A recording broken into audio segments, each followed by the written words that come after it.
everyone, welcome to the English Junction once again. This is me, Tisha ma'am. So कैसे हैं आप सब people और कैसी चल रही है आपकी practice? Are you all practicing? क्या आप वीडियोस देखने के बाद प्रैक्टिस कर रहे हैं और क्या आप उसे अपने लैंग्वेज में यूज कर रहे हैं? ये बहुत इंपॉर्टेंट है, ओके? क्योंकि अगर हम ग्रामर सीख कर अच्छी इंग्लिश बोल रहे होते तो हमें ऐसे वीडियोस की जरूरत नहीं पड़ती। हम सब बहुत कॉन्फिडेंटली इंग्लिश बोल रहे होते, लेकिन वो जो लोग जो लैक कर रहे हैं, जो बोल नहीं पा रहे हैं, जो उतना कॉन्फिडेंस गैदर नहीं कर पा रहे हैं कि हमने जो बोला या हमने जो सोचा वो एग्जैक्टली करेक्ट है, आपको पता है उसका रीजन क्या है? उसका रीजन एक ही है, लैक ऑफ प्रैक्टिस। जब प्रैक्टिस की कमी होती है तभी ये प्रॉब्लम होती है। आपको सब कुछ पता हो ग्रामर में, आपको सारे स्ट्रक्चर्स पता हो टेंसेस के, आपको सारे हेल्पिंग वर्ब्स और ऑक्सिलियरीज और जितने भी टॉपिक्स है, सब्जेक्ट वर्ब अग्रीमेंट, अगर आपको सारी चीजें पता है लेकिन आप प्रैक्टिस नहीं कर रहे हैं, आप उसे प्रैक्टिकली इंप्लीमेंट नहीं कर रहे हैं लैंग्वेज में, तो आप बोलने में हमेशा लैक करेंगे। वो कॉन्फिडेंस, वो फ्लुएंसी कभी आ ही नहीं पाएगी।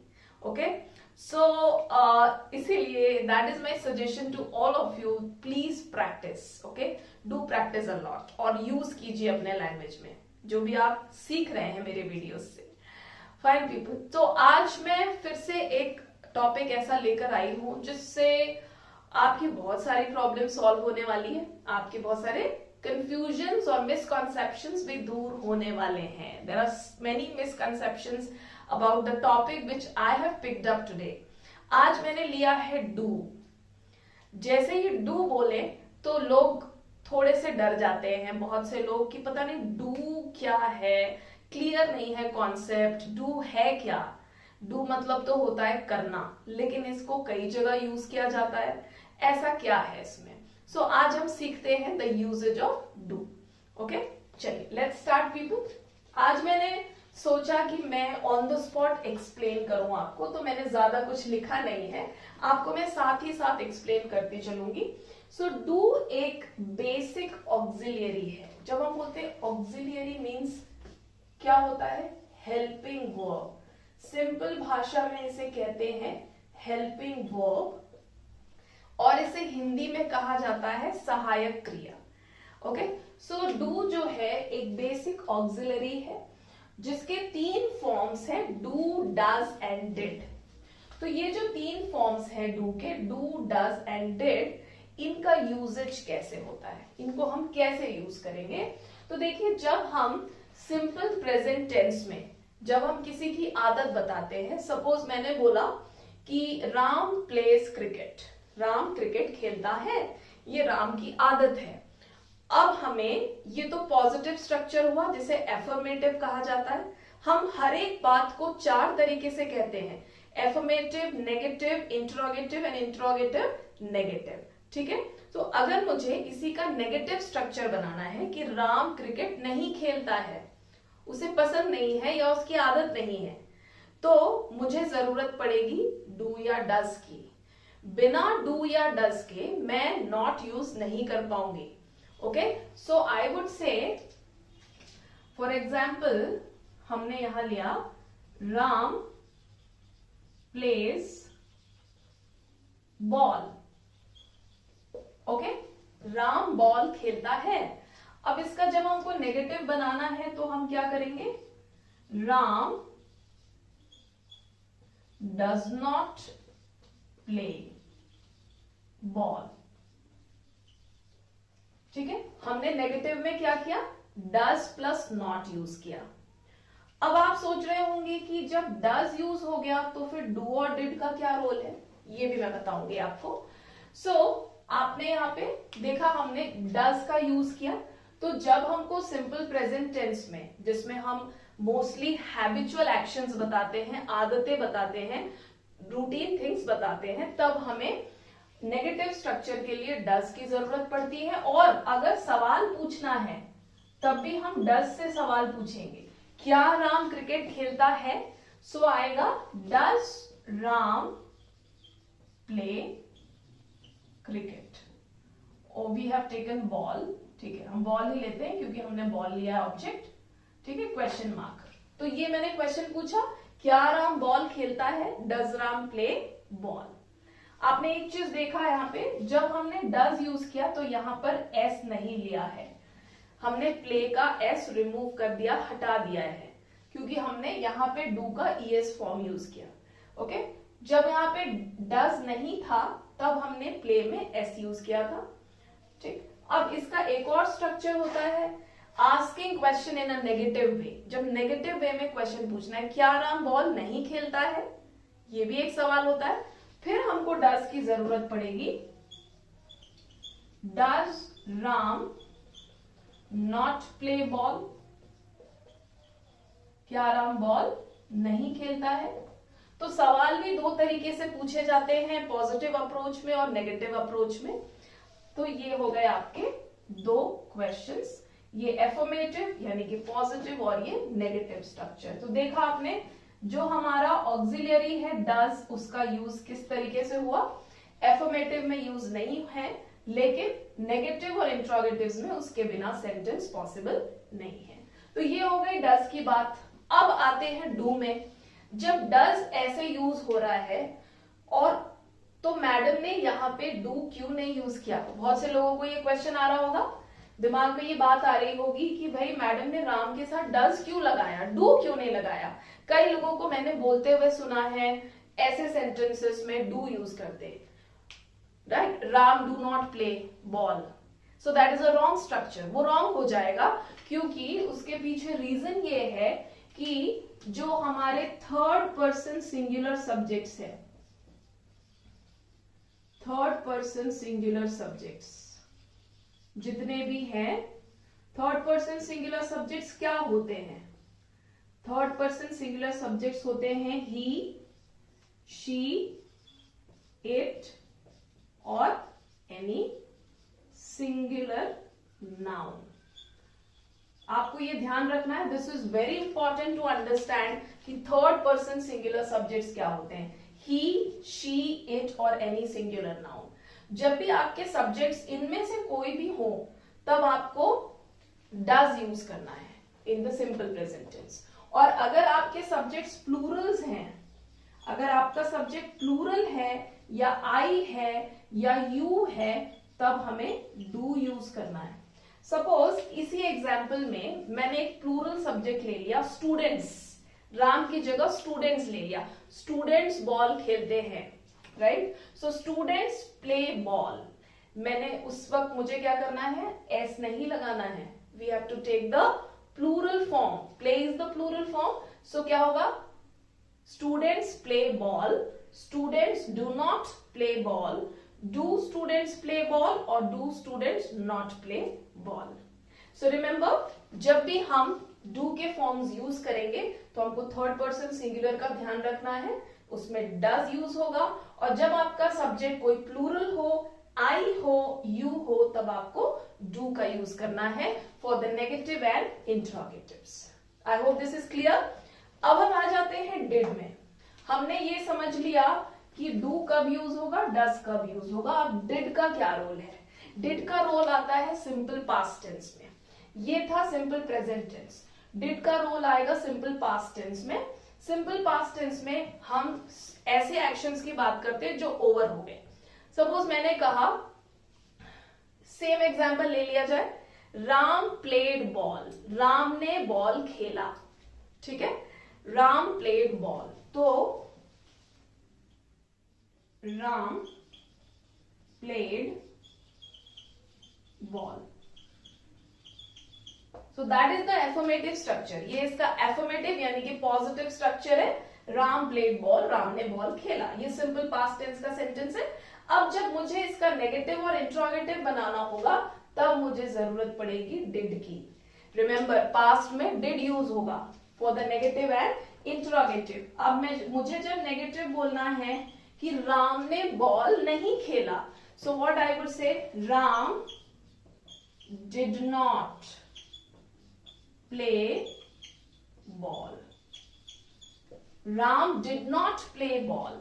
अब आप एक चीज और नोटिस कीजिए, बहुत इंपॉर्टेंट है, जैसे ही आपके सेंटेंस में डिड आएगा, आपका वर्ब जो है वो फर्स्ट फॉर्म में चेंज हो जाएगा. Your verb should change to the first form. Remember that's a golden rule. Did के साथ हमेशा वर्ब का फर्स्ट फॉर्म यूज होता है. ठीक है, अब हम इसका इंट्रोगेटिव बनाएंगे, फिर हमको डिड सामने लाना है. Did Ram play ball? Question mark. Did Ram play ball? Question mark. क्या राम ने बॉल खेला? Right, asking question in a positive way. अब asking question with a negative, क्या राम ने बॉल नहीं खेला? राइट, तो फिर हम क्या करेंगे, फिर हम डिड का यूज करेंगे. Did Ram not play ball? आप एक चीज ध्यान दे रहे हैं, आपको ये ध्यान बिल्कुल रखना है.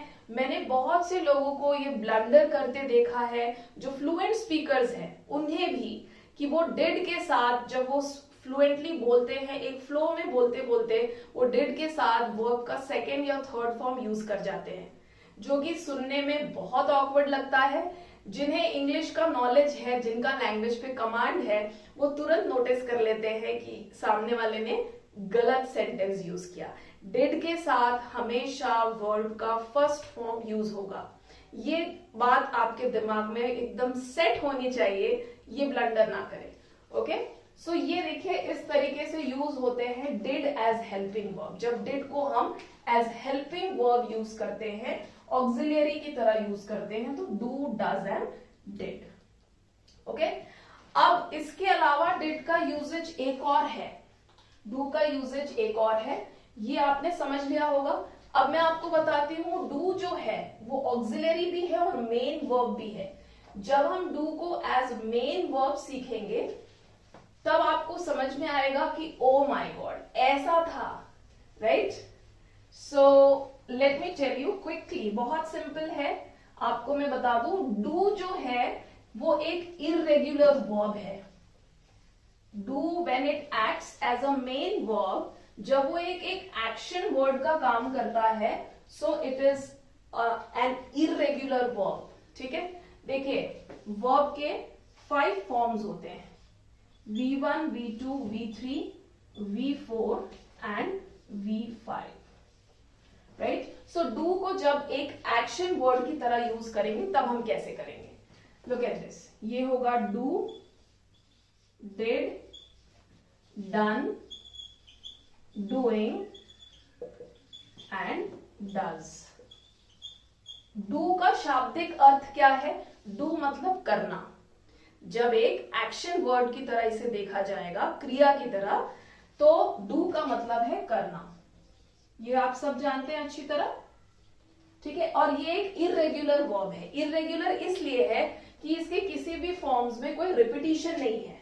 जैसे कुछ वर्ब्स में रिपीटिशन होता है, play, played, played, think, thought, thought, put, put, put. जब वर्ब्स रिपीट होते हैं तो वो होते हैं रेगुलर वर्ब्स. लेकिन जब कोई भी वर्ड रिपीट नहीं होता है तो वो इररेगुलर होता है. तो रिमेंबर, डू जो है वो एक इररेगुलर वर्ब है. Okay, do is irregular verb. Okay, an irregular verb. अब do, did, done, doing and does. क्या आपने कभी सोचा था does क्या है? does कहां से ओरिजिनेट होता है? does is the es form of do, same as goes. जैसे go का es फॉर्म होता है goes, वैसे do का es फॉर्म होता है does. ओके, अब इनके यूजेज, राइट, सिंपल. आप जब भी आप कोई करने की बात करें, राइट, आई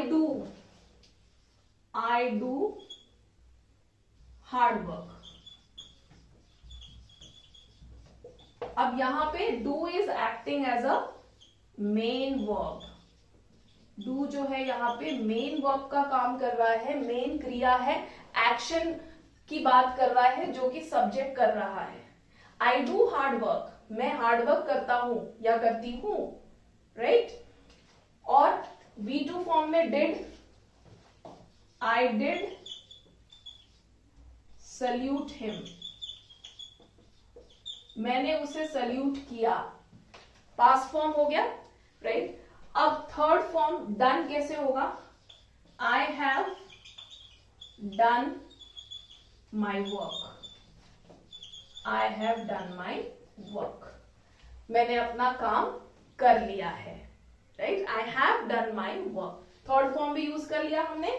फोर्थ फॉर्म में आईएनजी है, I am doing it well, I am doing it well, मैं उसे अच्छी तरह कर रही हूं या मैं इसे अच्छी तरह कर रहा हूं, ठीक है। ये हो गया आईएनजी फॉर्म।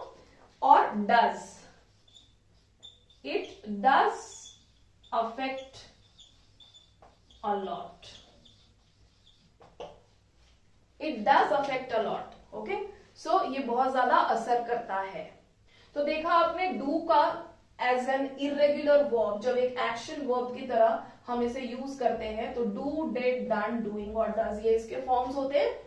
तो आपको मैंने डू के दो यूजेज बता दिए, एक एज एन ऑक्सिलरी और एक एज एक्शन वर्ड्स। अब एक और यूजेज डू का बताती हूं, जैसे किसी बात पे अगर जोर देना है या एम्फसाइज करना है, आपने सुना होगा लोग कहते हैं डू कॉल मी, ओके। जैसे आपके घर कोई गेस्ट आए हैं और अगर वापस जा रहे हैं तो हम उन्हें कहते हैं ना फिर आइएगा। तो अगर हमें ज्यादा जोर देकर एम्फसाइज करके कहना है तो हम क्या कहेंगे? Do come again, do visit again. So do को कई बार अपनी बात पे जोर देने के लिए भी यूज किया जाता है, सिर्फ डू, बाकी इसके फॉर्म्स नहीं, okay. So do practice a lot, okay, do revise the sentences, do revise the usage of do which we learned today, okay। so मैंने क्या किया, मैंने हर बार do लगाया स्टार्टिंग में, क्यों? क्योंकि मैं जोर देना चाह रही हूं अपने इस बात पे, मैं आप सबसे जोर देकर कहना चाह रही हूँ कि प्लीज प्रैक्टिस कीजिए, do practice the sentences, do practice the topics which we have learned, do implement in the language. तो मैंने डू क्यों लगाया? जोर देने के लिए, right. It does affect a lot, it does emphasize. So याद रखिएगा, डू के 3 यूजेज हमने सीखे हैं। Do as an auxiliary, as an helping verb यानी कि सहायक क्रिया, do as main verb, as action word, जिसके 5 फॉर्म्स होते हैं, do, did, done, doing and does. मैंने सेंटेंस बना के बता दिया आपको। और डू का यूजेज एम्फसाइज करने के लिए या जोर देने के लिए भी किया जाता है अपने कॉन्वर्सेशन में, okay people. So I hope do में मजा आया होगा आपको, डू के यूजेज समझने में मजा आ गया होगा और आपका कॉन्सेप्ट बिल्कुल क्लियर हो जाएगा आफ्टर अटेंडिंग दिस सेशन। अगर एक बार नहीं, 2 बार नहीं, 3 बार में तो आप थरो हो ही जाएंगे। सो डेफिनेटली बार बार देखिए वीडियो, डू के यूजेज में कॉन्क्रीट हो जाइए and start using in your language, okay people. So with this I will take a leave today. फिर से आऊंगी एक नया इंटरेस्टिंग और इम्पॉर्टेंट एंड यूजफुल टॉपिक लेकर, जो आपके कॉन्सेप्ट्स को क्लियर करता जाए, okay। So have a great time people, do a lot of practice and see you again soon.